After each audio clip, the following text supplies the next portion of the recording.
Hey, how's it going, everyone? I'm Nathan from the ebookreader.com. For this video, I'm going to talk about the new home screen and library view that they added to the Kindle e-readers with the latest software update. So this goes all the way back to the Paperwhite 3. Any Kindle release since then is going to get this new home screen and library layout soon. So what they did basically is they took your recently read titles, put them up here on the top of the home screen, made it so that it scrolls from left to right. And then you've got this scroll bar for the rest of the home screen that goes up and down.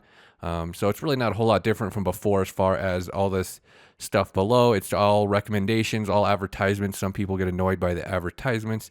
And they got this new tag cloud for different genres and new releases and stuff like that. So you can get some recommendations based on that. And you just tap on here, jumps you to the Kindle store. So you can buy more stuff from Amazon. That's exactly what we all need, right? So the one thing I really don't understand about this home screen layout is why is the font at the top of the screen different than the font everywhere else? It's kind of strange that from your library doesn't match anything else, but I'm not a designer, so what do I know? You can scroll through your titles, like I said, left and right. You can hold down on here to get the usual options. Frankly, I never really cared for the Kindle's home screen one way or the other. Nice thing about this newer software is if you just set it to the library tab, you'll pretty much stay library. You don't have to go to the home screen really unless you want to. So a lot of people don't like the home screen, but you really don't have to use it. The older software, you could disable it and just go to library by default, but they no longer have that option.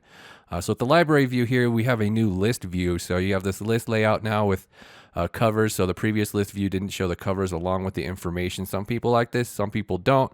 We've got some new sorting options as well in here. So you got the grid, so you can view, cover view like you have always had on Kindles as well. They're scaled up a little bit larger now, the cover images.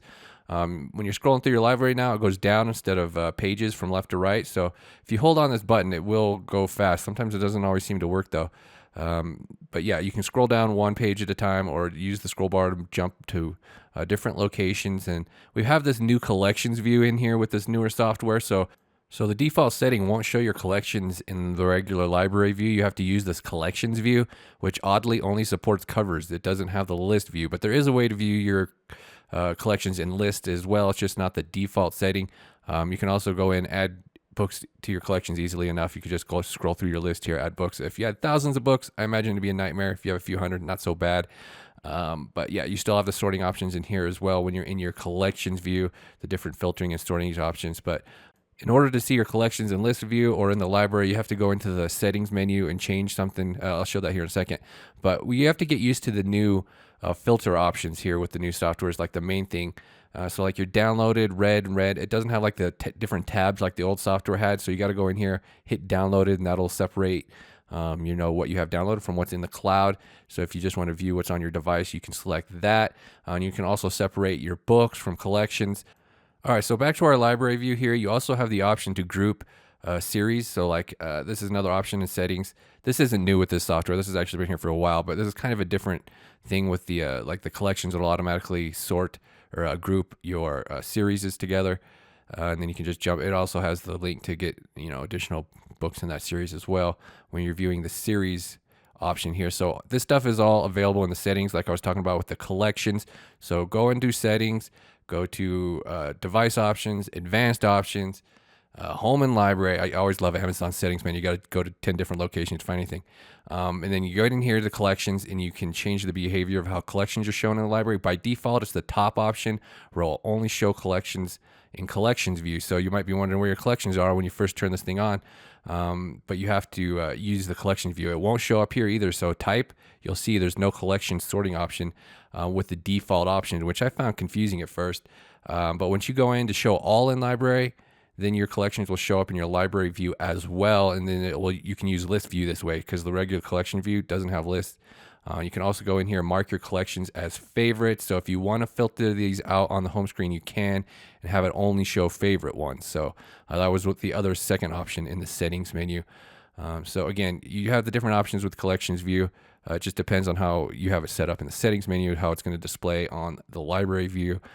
You got the search option as usual. You can type in if you know your book you're looking for or the author, you can just start typing, and you don't have to type in the whole word. Usually it'll get you right there if you wanted to find different books in your library. That's what I've always used. That's why I've never had collections set up really. I've always just used the search whenever I'm trying to find anything. I always kind of thought that it was time consuming to set up the collections, but Also right here with types, when you're using those other two collection options, it will show collections and types on the filtering menu up here. So you got to get used to this new filtering menu on the left.